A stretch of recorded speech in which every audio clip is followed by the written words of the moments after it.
Alors le FLA s'est joint au mouvement terroriste, le JNIM. Est-ce que vous pensez que les événements de ces 2 derniers jours suffiront pour faire changer l'appréciation du FLA, qui est présenté comme un mouvement séparatiste depuis des années par les pays comme la France, suffira pour changer de vision et déclarer donc finalement ce qu'il est dans les faits aujourd'hui? Nous l'avons dit depuis 2012, c'était le caillou dans cette chaussure de la libération de Kidal. On se rappelle bien que la France s'était opposée résolument à l'entrée de l'armée malienne à Kidal. Et nous l'avons dénoncé depuis, et que ces mouvements, c'est des vases communicants avec les mouvements djihadistes, extrémistes, des mouvements violents. Aujourd'hui, le FLA donne la caution et donne vraiment le cutus et met à nu cette stratégie qui a été longtemps dénoncée par l'armée malienne, par les partenaires techniques, par l'État du Mali, par les autorités de l'Alliance des États du Sahel. Et ils ont tout le temps dit que le FLA est une organisation terroriste qui doit être traitée comme telle. Et je crois que la communauté internationale, tous les soutiens cachés derrière, les ingénieurs ukrainiens ne seront pour rien pour sauver cette situation. Désormais, le FLA est égal JNIM parce qu'ils ont coalisé, ils se sont mis ensemble, ils étaient en intelligence avec leurs sponsors et alliés internationaux pour venir vouloir déstabiliser le Mali.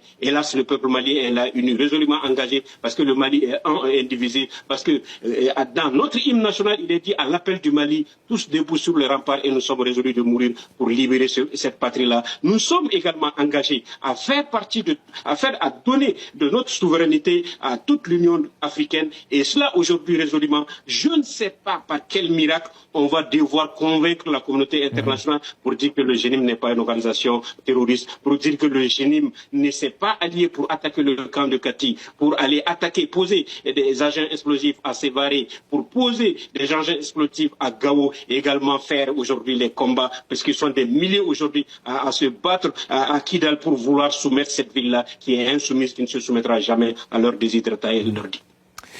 Monsieur Guimbaria, quel rôle, selon vous, doit-on accorder aujourd'hui, justement, dans la défense de la souveraineté malienne à l'Africa Corps, donc corps russe, et de l'autre côté, à combien estimez-vous l'intervention, l'implication des agents ukrainiens de l'autre côté?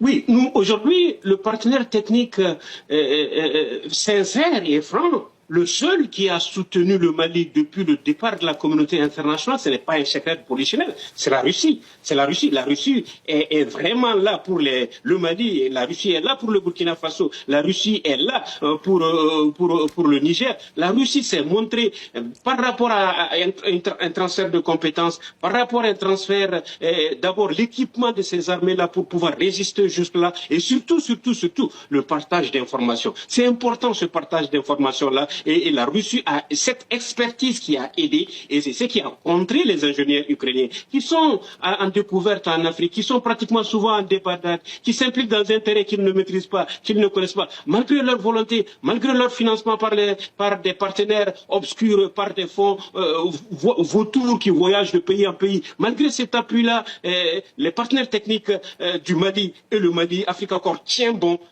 par l'information sur le terrain, tient bon par la maîtrise du terrain parce qu'ils sont là depuis quelques années, tient bon parce que c'est des collaborateurs francs, ils se sont assumés dans cette collaboration-là, ils luttent éperdument, ils aident sincèrement. Par contre, ces autres-là, quel crédit accorder à un État, à une situation, à des mercenaires ukrainiens qui viennent aider des terroristes, qui viennent aider des bandits, qui viennent aider un mouvement soi-disant séparatiste qui s'allie avec des terroristes. Ils sont aujourd'hui indépendantistes, demain, le matin indépendantistes, la nuit terroristes, et ça, le peuple malien dit stop. Ça ne passera pas et ça ne passera pas du tout. Ouais.